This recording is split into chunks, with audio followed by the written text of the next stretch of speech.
आप बैंकॉक के किसी बार में एंटर करते हो और सोचते हो बस 2 ड्रिंक लेंगे, थोड़ा एंजॉय करेंगे और निकल जाएंगे। लेकिन 1 घंटे बाद आपके टेबल पे बैठी होती है 3-4 थाई लड़कियां, ड्रिंक्स कंटिन्यूअसली आ रहे हैं, बिल ऑलरेडी पहुंच गया है कई हजार बात तक और आपको समझ ही नहीं आ रहा है कि भाई इतना बिल हुआ कैसे। और फिर आप चिल्लाना चालू करते हो, अरे ये स्कैम है, ये स्कैम है, स्कैम हो गया हमारे साथ। लेकिन यहाँ एक अनकंफर्टेबल ट्रूथ भी है, कई बार टेक्निकली आपके साथ कोई स्कैम हुआ ही नहीं होता, क्योंकि आप ऐसे नाइट लाइफ बिजनेस में या फिर ऐसे बार में एंटर हुए हो जिसका सिस्टम आपको पता ही नहीं। और बैंकॉक में फर्स्ट टाइम ट्रैवलर्स की मैक्सिमम प्रॉब्लम इसी वजह से होती है, उन्हें पता ही नहीं होता कि वो किस टाइप के वेन्यू में एंटर हुए हैं। उन्हें लेडी ड्रिंक का सिस्टम नहीं पता, उन्हें बार फाइन का सिस्टम नहीं पता, प्रोफेशनल अटेंशन को जेन्युइन अट्रैक्शन समझ लेते हैं। 2-3 ड्रिंक्स के बाद बिल चेक करना बंद कर देते हैं और जब कुछ प्रॉब्लम हो जाता है तो उनका ईगो उस छोटी सी प्रॉब्लम को और बड़ा बना देता है। बैंकॉक का नाइट लाइफ डेंजरस नहीं है, लेकिन जब अल्कोहल, लैक ऑफ नॉलेज और ईगो एक साथ में आ जाते हैं तब बैंकॉक नाइट लाइफ आपको बिल्कुल माफ नहीं करता। इसलिए ये कोई बोरिंग सेफ्टी वीडियो नहीं है जहां मैं आपको बोलूंगा भाई वॉलेट संभालो, ज्यादा ड्रिंक मत करो, स्ट्रेंजर से बात मत करो। नहीं,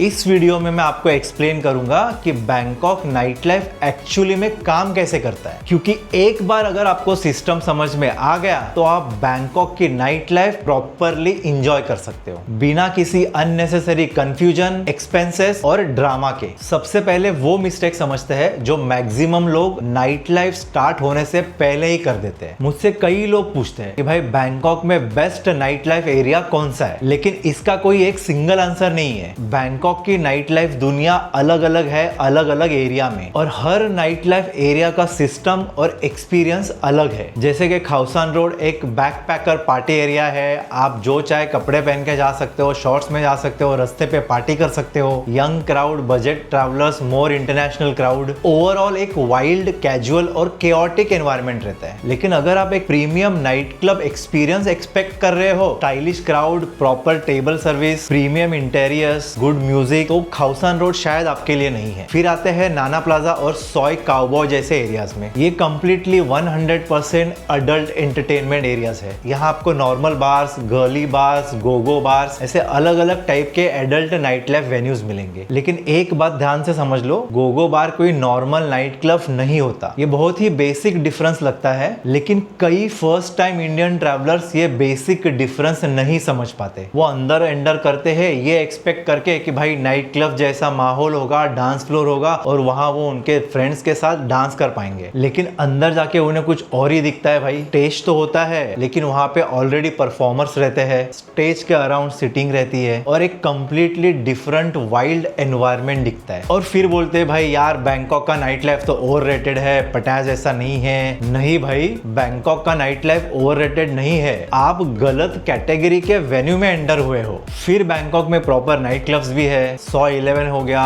थोंगलोर हो गया, आरसीए हो गया। यहाँ पे आपको प्रॉपर नाइट क्लब्स भी मिलते हैं, DJ, dance floor, table service, और कंपैरेटिवली एक मिक्स ऑफ थाई और इंटरनेशनल क्राउड होती है। और वहां का एटमॉस्फेयर नाना या खाउसान रोड से कंप्लीटली अपोजिट और डिफरेंट होता है। बैंकॉक में रूफटॉप बार्स भी है, रिवर साइड बार्स भी है, लाइव म्यूजिक बार्स भी है, स्पोर्ट्स बार है, इंडियन ओरिएंटेड बार्स है, नॉर्मल छोटे छोटे बार्स भी है। हर वेन्यू एक डिफरेंट स्टाइल के कस्टमर के लिए बना है। इसलिए बेस्ट प्लेस कौन सा है ये पूछने से पहले ये डिसाइड करो कि आपको क्या चाहिए। क्या आपको डांस करना है, क्या आपको एक नॉर्मल चिल रिलैक्स होकर सिर्फ ड्रिंक करनी है, कॉन्वर्सेशन करना है अपने फ्रेंड्स के साथ, क्या आपको अडल्ट एंटरटेनमेंट एक्सपीरियंस करना है, या फिर आपको एक प्रीमियम रूफटॉप बार का एक्सपीरियंस लेना है, आपको इंटरनेशनल ट्रैवलर से मिलना है, लोकल थाई क्राउड के साथ पार्टी करनी है, या फिर ज्यादा इंडियन क्राउड चाहिए। अगर आपको खुद ही नहीं पता कि आपको क्या चाहिए तो आधी से ज्यादा रात भाई यहाँ से वहां ट्रैवल करने में ही निकल जाएगी। और गलती से भी भाई कोई रैंडम टैक्सी वाले को ये मत बोल देना कि take us to the best night life area, क्योंकि उसके लिए बेस्ट नाइट लाइफ एरिया मतलब मतलब वही बार है जहाँ पे भाई वो कस्टमर लेके जाएगा तो उसको कमीशन मिलता है। सो पहले अपना प्रेफरेंस डिसाइड करो, उसके बाद एरिया चूज करो। ये सेगमेंट इस वीडियो का सबसे इंपॉर्टेंट पार्ट है। हर नाइट लाइफ वेन्यू का एक बिजनेस मॉडल होता है। नॉर्मल बार ड्रिंक्स बेच के पैसा कमाता है, night clubs entry fees, bottle service, table charges और मिनिमम स्पेंडिंग लिमिट, इन सारी चीजों से पैसा कमाते हैं। गर्ली बार्स आपके ड्रिंक्स, लेडी ड्रिंक्स और बार फाइन से पैसा कमाते हैं। परफॉर्मर ड्रिंक्स और रिलीज चार्जेस से पैसा कमा सकते हैं। प्रॉब्लम तब होती है जब टूरिस्ट वेन्यू में एंटर तो हो जाता है, लेकिन उस वेन्यू का बिजनेस मॉडल ही उसको समझ नहीं आता। उसे लगता है कि वो सिर्फ भाई अपने बियर के पैसे दे रहा है, लेकिन उस वेन्यू का एंटायर पेंडिंग सिस्टम ही कुछ और हो सकता है। तो भाई सबसे पहले एक नॉर्मल बैंकॉक के नाइट क्लब का एग्जांपल लेते हैं। कई सारे थाई क्लब्स में कल्चर ऐसा नहीं है कि बीच में एक बड़ा सा एम्प्टी डांस फ्लोर होगा और सारे लोग वहां डांस करेंगे। क्लब की बहुत सी जगह स्टैंडिंग टेबल से ऑक्यूपाइड होती है। ग्रुप्स में लोग यूजुअली बॉटल सर्विस लेते हैं और उनके साथ उन्हें मिक्सर, आइस और एक टेबल मिलता है और फिर वो उस टेबल के इर्द गिर्द ही अपनी पूरी रात एंजॉय करते हैं। अगर आप एंटर करके कोई बॉटल सर्विस नहीं लेते हो, टेबल नहीं लेते हो, अपनी ड्रिंक्स लेते हो सिर्फ, तो भाई हो सकता है आपको ऐसा कोने में, बार के साइड में दीवार को चिपक के ऐसे ही अपनी रात बितानी पड़े। आपको ड्रिंक आपको हाथ में पकड़ के रखनी पड़ेगी, हर टाइम ड्रिंक रखने की भी जगह नहीं मिलेगी और फिर आप बोलोगे भाई अरे यार यहाँ पे तो डांस फ्लोर ही नहीं है। सो थाईलैंड के क्लब्स में यूजुअली यही सिस्टम होता है। बॉटल सर्विस लेना ही बेटर होता है अगर आपको एक प्रॉपर अच्छा एक्सपीरियंस चाहिए तो। लेकिन बॉटल भी भाई ब्लाइंडली बाय मत कर लेना। सबसे पहले तो भाई फुल प्राइस पूछ लो। मिक्सर्स, पानी, आइस, ये सारी चीजें इंक्लूडेड है या नहीं है, अलग से लेनी पड़ेगी, ये चीजें भी क्लियर करो, क्योंकि भाई एक पानी के बोतल का चार्ज भी 100-150 बात हो सकता है। प्राइस पूछने में शर्माओगे और फिर बिल आने के बाद एग्रेसिव हो जाओगे तो भाई प्रॉब्लम आपकी है। तो अब आते हैं भाई गर्ली बार्स और गोगो बार्स पर। सबसे पहले तो गर्ली बार मतलब क्या वो समझ लो। गर्ली बार मतलब वो बार जहां पर 15-20 लड़कियां बार ने खुद ने एम्प्लॉय करके रखी है कस्टमर्स को एंटरटेन करने के लिए, उनको कंपनी देने के लिए। एक लड़की आपके बगल में आके बैठती है, आपसे बातें करती है, आपके फालतू जोक्स पे हंस देती है, आपकी झूठी मोटी तारीफ कर देती है और फिर पूछती है can you buy me a drink. तो ये वाली ड्रिंक भाई वैसी वाली ड्रिंक नहीं है जो नॉर्मली आप आपके किसी फ्रेंड के लिए बाय कर रहे हो। इसे यूजुअली कहते हैं लेडी ड्रिंक। तो ये जो लेडी ड्रिंक है वो उस वेन्यू के बिजनेस मॉडल का पार्ट है। उस लेडी ड्रिंक पे उस पर्टिकुलर लड़की को कमीशन मिलता है और लेडी ड्रिंक्स की प्राइस आपके यूजुअल ड्रिंक से यूजुअली डबल ही होती है। अगर आपका बियर 100 बात का है तो लेडी ड्रिंक 200-250 बात भी हो सकती है। अब लेडी ड्रिंक मतलब कोई अलग से बन के नहीं आती है, वो भी नॉर्मल ड्रिंक ही रहती है। उसमें वो लोग कुछ भी डाल सकते हैं, कोक, पानी, सोडा, उनको जो चाहिए वो, बस उसके ग्लास में कुछ है, हो गई लेडी ड्रिंक, दैट्स इट। अब टेक्निकली इसमें ऑटोमेटिकली कोई डिसऑनेस्ट बात तो है नहीं। अगर आप पूछते हो तो प्राइस भी आपको बता ही देंगे कि भाई ड्रिंक की ये प्राइस है, लेडी ड्रिंक की ये प्राइस है। तो आपको ये जो अटेंशन मिलता है जो टेक्निकली मैकेनिकल रहता है, वो अटेंशन हर एक कस्टमर को मिलता है जो वहां आता है। लेकिन प्रॉब्लम तब होती है जब आप उस अटेंशन को एक जेन्युइन अट्रैक्शन समझ लेते हो और फिर कंट्रोल छोड़ देते हो। फिर आप एक लेडी ड्रिंक बाय करते हो, फिर उसकी फ्रेंड ज्वाइन होती है, फिर आता है नेक्स्ट राउंड, फिर शॉट्स ऑर्डर करते हो। आपको जो अटेंशन मिल रहा है, आपको अच्छा लग रहा है, तो भाई हर चीज के लिए आप यस यस यस यस बोलते जा रहे हो। और जब 1-1.5 घंटे के बाद बिल आता है तो फिर आपकी आंखें चकरा जाती है और फिर आप बोलना स्टार्ट करते हो कि भाई मैंने तो सिर्फ 2 बियर ऑर्डर की थी। तो नहीं बॉस, आपने तो आपके लिए 2 ही बियर ऑर्डर की थी, लेकिन लेडी ड्रिंक को भी आपने यस बोला, अगली राउंड को भी आपने यस बोला, शॉट्स को भी आपने यस बोला। ये सारी चीजें आपने ओके की,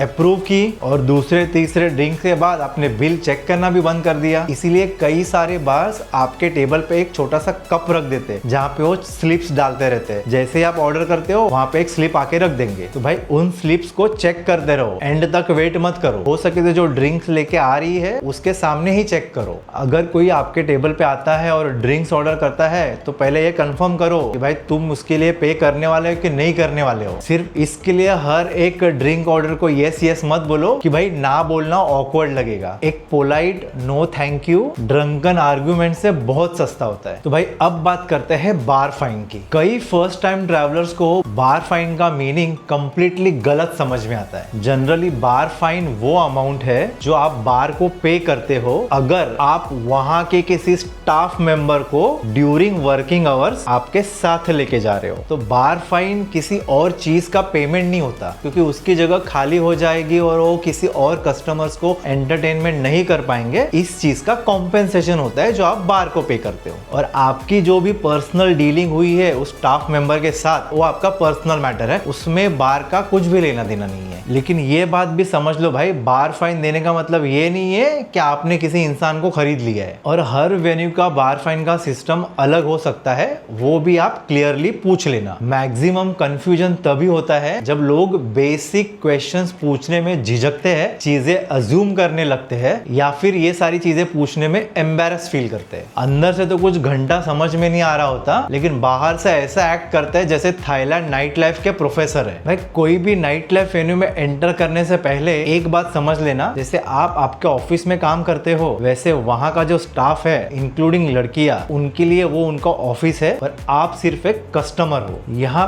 पैसा और इमोशन को मिक्स मत करना। 20-25 मिनट बात करने के बाद, 1-2 बियर गटकने के बाद आपको लगने लगेगा कि भाई ये तो जेन्युइन कनेक्शन है। रुको जरा, सबर करो। पहले ये समझ लो भाई कि आप मिले कहाँ हो। वो एक वर्किंग एनवायरनमेंट है। कस्टमर से बात करना, उनको अटेंशन देना, उनके फालतू जोक्स पे हंसना, उनके साथ हंसी मजाक करना, वो उसका जॉब डिस्क्रिप्शन है। आपको कंफर्टेबल और स्पेशल फील कराना, वो उसका कमीशन अर्न करने का तरीका है। यहाँ पे बहुत से इंडियंस अपनी जजमेंट पे फिसल जाते हैं। कॉमन सेंस वो लोग होटल में रख के ही बाहर निकलते हैं। मैं ऐसा नहीं कह रहा हूँ कि वो स्टूपिड होते हैं, वो बस इतना ही चाहते रहते हैं, बस ये जो स्टोरी चल रही है उनके साथ वो सच हो। पैसे देके जो सर्विस मिल रही है उसे आप प्यार मत समझो, ये जो खोखला अटेंशन मिल रहा है उसे आप कमिटमेंट मत समझो, और हॉलीडे एक्साइटमेंट को आपकी डेस्टिनी मत समझो। जो मूवमेंट है उसे एंजॉय करो, लेकिन दिमाग को ऑन रखो। तो भाई कंक्लूजन सिंपल है, बैंकॉक की नाइट लाइफ कोई ट्रैप नहीं है, बैंकॉक की नाइट लाइफ डेंजरस नहीं है, कोई ऐसी भी चीज नहीं है जिससे आपको डरना चाहिए। बैंकॉक दुनिया के मोस्ट डाइवर्स और एक्साइटिंग नाइट लाइफ सिटीज में से एक है। ऑलमोस्ट हर